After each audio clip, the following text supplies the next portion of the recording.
Quando a minha mãe tinha 8 anos de idade, meu avô tentou abusar dela. Ela contou pra minha avó, mas a minha avó não acreditou e nem fez nada com ele. E, pelo contrário, ela ficou com raiva da minha mãe. A partir daquele momento, ela começou a destratar a minha mãe, a olhar pra ela com um jeito diferente, como se não gostasse dela ou sentisse ciúmes dela com meu avô, que ela nem queria proximidade. Depois de um ano, a minha avó e meu avô começaram a frequentar a igreja, aquela famosa Igreja do Véu. E lá nessa igreja, o meu avô entrou para o Ministério de Louvor com o tempo e se tornou músico. E ele era aquele famoso crente, aquele cara maravilhoso. Só que, quando a minha mãe fez 12 anos de idade, porque minha mãe, assim, ela era da igreja, mas ela não era tanto, até porque ela tinha uma revolta interna dos pais dela, dos meus avós, né, pelo meu avô tentar ter feito o que fez e minha avó não ter defendido. Ela se envolveu com um garotinho, ela já era mulher, ela tinha um corpão, com 12 anos ela tinha cara de 15, ela se envolveu com um garoto e acabou se entregando pra ele, que era o meu pai. E assim que o meu avô descobriu que a minha mãe estava envolvida com ele, pra dar o de sertão da igreja, fez com que minha mãe se casasse com ele, já que ela tinha se entregado pra ele, então meio que expulsou ela de casa e ela foi morar com meu pai. Nisso, meu pai e ela continuaram casados e teve a mim. Acabou engravidando de mim. Quando eu nasci, foi uma época que a minha avó ficou muito próxima da minha mãe pelo fato de ser muito apegada comigo. Ela era tão maluca, apaixonada por mim, que várias vezes quando a minha mãe ia embora, eu tirava eu de perto da minha avó chorava, minha avó ficava doente, minha avó esperneava e fazia com que a minha mãe deixasse eu mais com ela ainda, porque nós éramos muito apegadas.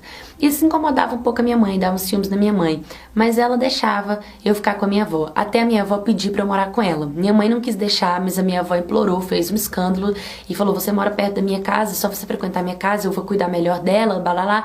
E minha mãe meio que deixou eu viver com a minha avó. Com o passar do tempo, meu avô já estava bem mais conhecido na igreja, já estava bem mais certinho, né? Tinha mudado, amadurecido bastante. A minha avó veio adoecer e o tratamento dela era só em outra cidade. E ela começou a ir para a cidade e ficar tanto tempo na cidade, tanto tempo, que nós nos vimos sem saída e começamos a pensar numa possível mudança para essa cidade, para o tratamento dela. E assim foi meu avô, minha avó e eu. E a minha mãe simplesmente decidiu ir também.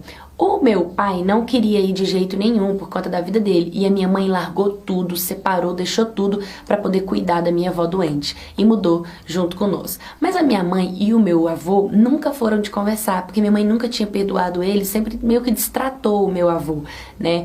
E nós moramos nessa cidade para o tratamento da minha avó durante quase 2 anos, a minha avó assim passando por uma fase muito complicada. E, infelizmente, depois de 2 anos, a minha avó veio a óbito. Ela morreu e foi muito triste. Nessa época, minha mãe, ela tinha um pouco de depressão já desde a infância, desde tudo que ela teve que fazer, passar na vida por conta dos meus avós. E ela começou a sofrer muito e ficar muito mal. Eu já era um pouco maior, né? Eu já era um pouco mais madura. Então eu comecei a cuidar da minha mãe também. E nisso, a gente acabou voltando para a cidade que nós sempre vivíamos de muito tempo, porque era a nossa cidade natal, lá que a gente gostava, e nós voltamos. Minha mãe, ela acabou conhecendo um rapaz, que é o meu padrasto, e ela se casou com esse rapaz, e foi morar com ele, né? Teve até a minha irmãzinha. E eu também conheci um rapaz, e casei com ele, também tive um filho. E o meu avô, ele começou a dar louca. Meu avô vivia super bem, ele tinha condição de vida bem e tal. Ele começou a dar louca. 3 meses depois que a minha avó morreu, 3 meses depois que minha avó morreu, ele simplesmente começou a falar que queria conhecer outra mulher. E ele começou a galantear todas as moças da cidade, as moças quase que da minha idade, eram novas. A gente vivia conversando com ele, que tipo, como ele tinha coragem, mal esperou a minha avó morrer e já tava procurando outra mulher. Ele falava que ele não ia ficar solteiro e dava em cima de todas essas moças, e isso me dava um pouco de raiva, até ele arrumar uma mulher. Essa mulher começou a torrar todo o dinheiro do meu avô. Fez ele vender casa, fez ele vender chácara, fez ele vender carro, torrou todo o dinheiro que tinha na conta dele e meteu o pé na bunda do meu avô. Quando foi ver, o meu avô não tinha lugar pra morar. Então ele decidiu vir morar com quem? Comigo e com o meu marido. Então eu falei: tá, vô, vem, o senhor pode vir morar comigo. E a minha mãe morava bem do lado da minha casa, quase que atrás assim da minha casa. e a gente morava todo mundo meio ali. Até que chegou no Dia dos Pais e a minha mãe sentiu o coração dela muito quebrantado e falou: eu vou pedir perdão pra ele, mesmo ela nunca tendo errado, só pela paz interior dela, que ela sentia muita raiva do meu avô desde a infância. E aí ela foi, chegou nele e eles pediram perdão pro outro e se perdoaram. No outro dia, o meu avô chegou meio que bêbado. E a gente assustou, porque como ele era exemplo na igreja, ter chegado bêbado foi muito estranho. E ele tava bêbado e ele foi passar por trás do corredor da casa e gritou a minha mãe, chamando a minha mãe. E nisso eu corri na janela pra ver o que tava acontecendo e fiquei escutando. E a minha mãe veio e ele começou a falar pra ela assim: porque eu sempre te amei. E minha mãe, tipo, né, como, tipo, ele nunca falou que amava ela, então falar que amar, e ele: não, mas eu não amo você como filha, eu amo você como mulher, eu sempre tive vontade de ficar com você. Minha mãe falou: que nojo, você tá falando isso pra mim, eu não acredito, larga de ser nojento. Na hora ele falou assim: a sua mãe disse, no leito de morte dela, que agora sim eu poderia realizar meu sonho, que era ficar com você. Por isso que ela tinha ciúmes de você, porque eu sempre te amei como mulher, sempre quis ficar com você.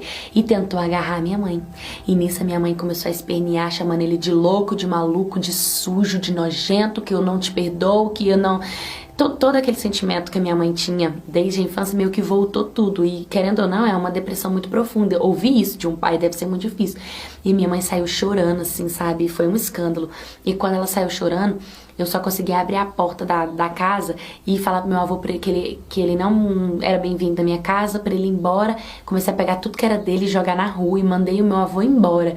Porque pra mim ele era um monstro, ele era um perigo pro meu filho e pra minha irmãzinha. Porque direto ele olhava pra minha irmãzinha e falava assim: nossa, mas você é a cara da sua mãe quando ela era criança. Nossa, mas você é linda igual a sua mãe era quando era criança. Então, tipo, será que ele olhava pra minha irmã e também ficava desejando a minha irmã? Então eu não queria proximidade com ele de forma alguma e queria que minha mãe se sentisse mulher.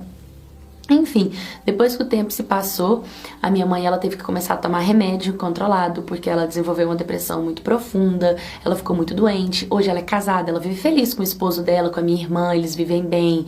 Só que infelizmente é a base de remédio, ela é feliz, mas é a base de remédio. E eu venho compartilhar essa história, mas porque meu avô, depois de tudo isso que aconteceu, se tornou um bêbado. A última notícia que eu tive dele foi de 1 ano atrás, que ele se tornou um bêbado, que tá bebendo todas por aí, e que não tem onde morar, e que os amigos dele, tipo, um dia dorme na casa de um dia dorme na casa do outro, amigos aqueles que não sabem nada da vida do meu avô e não sabe a pessoa que ele é, não sabe o monstro que ele pode ser e o perigo que ele pode ser dentro de uma casa. Então, as pessoas elas pensam que porque é da igreja, porque é cristão, porque é do ministério de alguma coisa da igreja, são perfeitos, são melhores do que os outros, não são pecadores, não cometem nada de errado, mas o meu avô foi um exemplo muito grande de falsidade, de lobo em pele de cordeiro.